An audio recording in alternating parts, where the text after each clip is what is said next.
नमस्ते। आप सभी से अनुरोध है कि कृपया हमारे चैनल को सब्सक्राइब करें और हमारी रीच बढ़ाने के लिए इसको लाइक अवश्य करें वीडियो को, और वीडियो को बाद में शेयर भी अवश्य करें। अरविंद केजरीवाल को सुप्रीम कोर्ट ने जमानत दे दी है। अब ये जमानत तो अंततः मिलनी ही थी, क्योंकि जिस प्रकार से ईडी के केस में ज़मानत मिल चुकी थी और ईडी का केस जब किया जा रहा था उसके कुछ ही दिन पहले सीबीआई ने अरेस्ट किया था, तो वो लग रहा था कि भाई मामला थोड़ा सा लचर है। एक तो क्या है कि ये बिल्कुल जिसको कहें कि हनुमान जी की पूंछ की तरह केस जो है वो लगातार बढ़ता चला जा रहा था। कोई उसमें जो है वो फाइनलिटी आ नहीं रही थी। ईडी ने अपनी चार्जशीट दाखिल भी की थी, सीबीआई की चार्जशीट अभी तक बनी नहीं, 22 महीने हो गए। तो भाई सीमा होती है यार, process can not be the punishment. ये कई बार सुप्रीम कोर्ट कह चुका है कि भाई don't make process the punishment.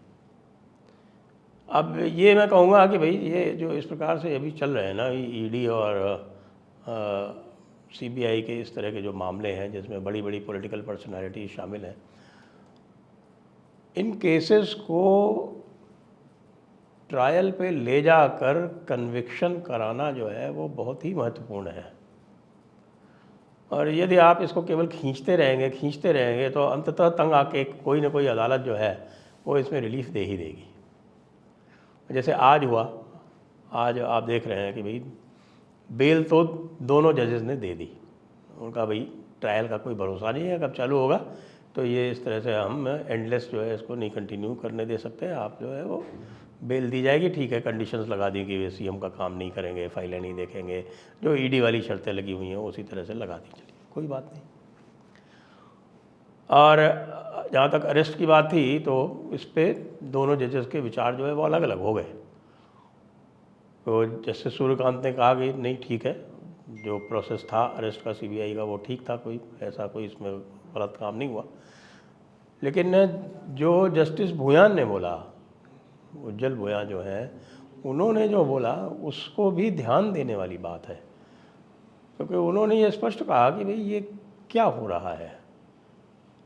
22 महीने से आप नहीं जागे, और जब एक निचले कोर्ट ने ईडी के इनको ज़मानत दे दी तब अचानक आप जा गए और आपने इनको अरेस्ट कर लिया, तो साफ साफ दिख रहा है कि ये प्रीएम्प्टिव अरेस्ट है। तो उन्होंने इसके ऊपर कमेंट की। खैर इसका कोई बहुत ज़्यादा इफ़ेक्ट नहीं पड़ता, क्योंकि इफ़ेक्ट तो इसी का पड़ता है कि भाई केजरीवाल को जेल से छुट्टी मिल गई, अब वो बाहर आ जाएंगे। लेकिन इसका जो पॉलिटिकल इम्पैक्ट होने वाला है उसको देखकर निश्चित रूप से बहुत सारे जो हमारे राजनीतिक विश्लेषक हैं उनकी भ्रकुटियाँ तनेंगी। कल तक तो जो पूरा वामपंथी मीडिया था, कांग्रेस का जो इकोसिस्टम था, वो टिप्पणी कर रहा था कि भाई देखिए कि चीफ जस्टिस ऑफ इंडिया और प्रधानमंत्री में जो है वो इतनी आत्मीयता है, इसीलिए तो केजरीवाल को बेल नहीं मिल रही। अगले दिन बेल मिल जाती, अगले दिन बेल मिल जाती। अब क्या कहेगा मैं बता रहा हूँ।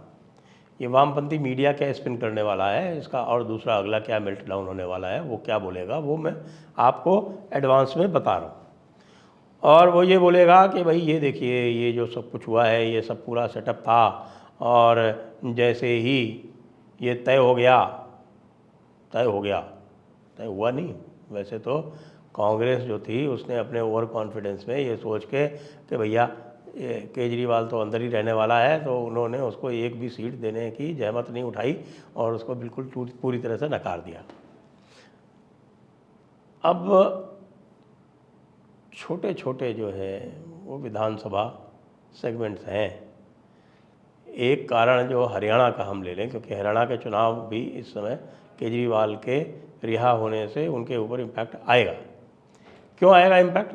वैसे नहीं आएगा, क्योंकि अगर मान लीजिए 2% वोट भी ले जाता है ना, तो 2% वोट छोटी छोटी जो आपकी कॉन्स्टिट्यूंसीज हैं हरियाणा की, उन पर इम्पैक्ट पड़ता है। ये जो छोटे छोटे राज्य हैं जिसमें 70 और 90 और 60 इस तरह की जो कॉन्स्टिट्यूंसी होती हैं उसमें किसी भी कॉन्स्टिट्यूंसी में 1 लाख, सवा लाख इतने वोट होते हैं। ये उत्तर प्रदेश जैसी कॉन्स्टिट्यूंसी नहीं है। उत्तर प्रदेश, राजस्थान जैसी कॉन्स्टिट्यूंसीज जिसमें 3 लाख से कम किसी भी कॉन्स्टिट्यूंसी में वोट नहीं होते। इनमें तो बहुत कम कॉन्स्टिट्यूंसी में 1 लाख से ज़्यादा वोट होते हैं। तो 2-3-4 हज़ार वोट इधर से उधर हुए नहीं कि पता चला कि पूरा का पूरा गणित जो है वो गड़बड़ा गया। छत्तीसगढ़ में क्या हुआ? ये हुआ ना छत्तीसगढ़ में। छत्तीसगढ़ में जो हाल हुआ वहाँ भी तो 90 सीटें ही हैं।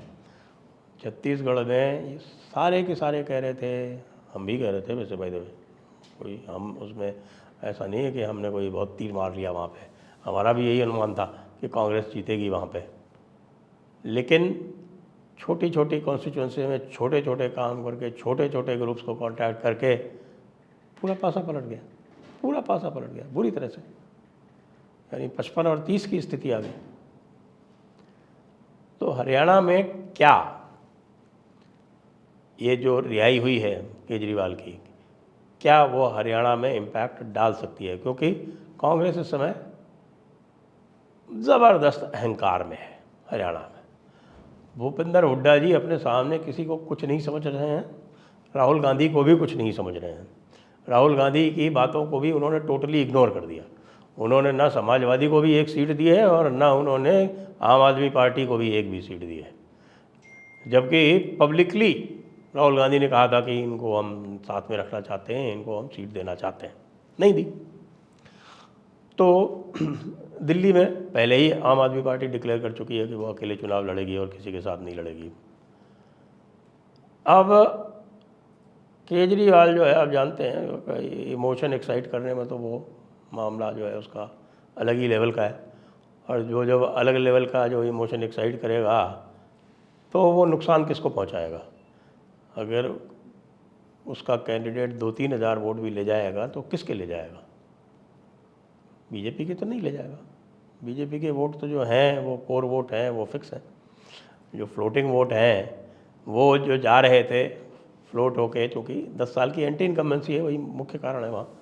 उसके कारण जो फ्लोट होके जा रहे थे कांग्रेस के पास, उसमें से बहुत सारे जो हैं इधर चले जाएंगे, क्योंकि उनको तो ऑप्शन चाहिए।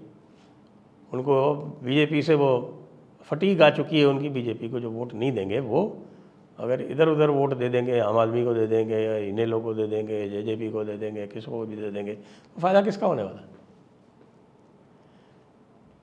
ये बात है।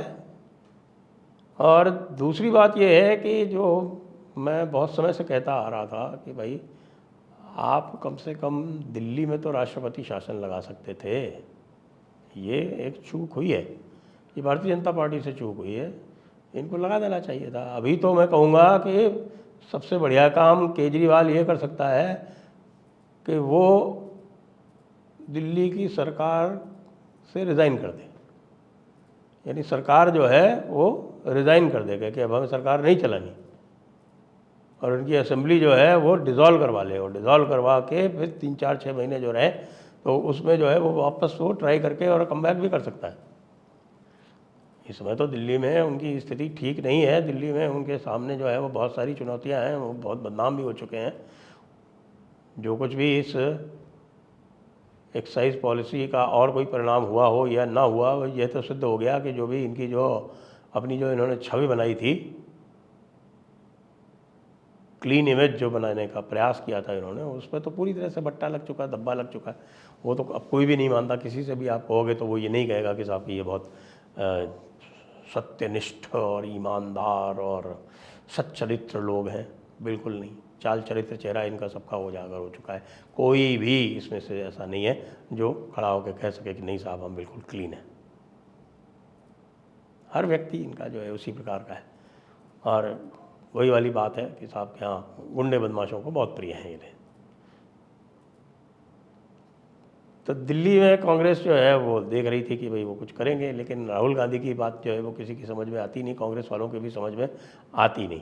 खाली खड़गे जी समझ पाते हैं शायद, तो खड़गे जी जो है उसी तरह की बातें, उसी तरह की भाषा जो है वो जाके दोहरा देते हैं जम्मू कश्मीर में, और ये कहते हैं खड़गे जी कि साहब कि अगर हमारी 20 सीटें और आ जाती तो ये सारे के सारे जेल में होते। कहने का मतलब उनका कि मोदी, शाह इत्यादि सारे के सारे वो जेल भेज देते। कैसे भेजते ये उन्होंने नहीं बताया, क्योंकि कम से कम इस सरकार के ऊपर और बात कुछ हो या ना हो, इनके ऊपर किसी प्रकार के भ्रष्टाचार का धब्बा नहीं है। एक भी केस ऐसा नहीं है जिसमें आप कुछ भी सिद्ध कर पाए हों इस सरकार के पास। और एक ये बहुत बड़ा एक अचीवमेंट है, ये बहुत बड़ी उपलब्धि है कि 11 वर्ष होने को आए सरकार को और अभी तक एक भी धब्बा नहीं है इस सरकार पर। ये ऐसा तो नेहरू जी के टाइम पे भी नहीं हुआ, नेहरू जी के ऊपर भी धब्बा लग गया था।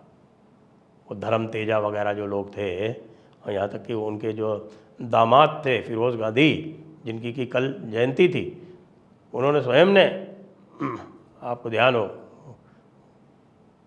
इनके ऊपर जीप कांड में नेहरू जी की सरकार के ऊपर आरोप लगा दिया था।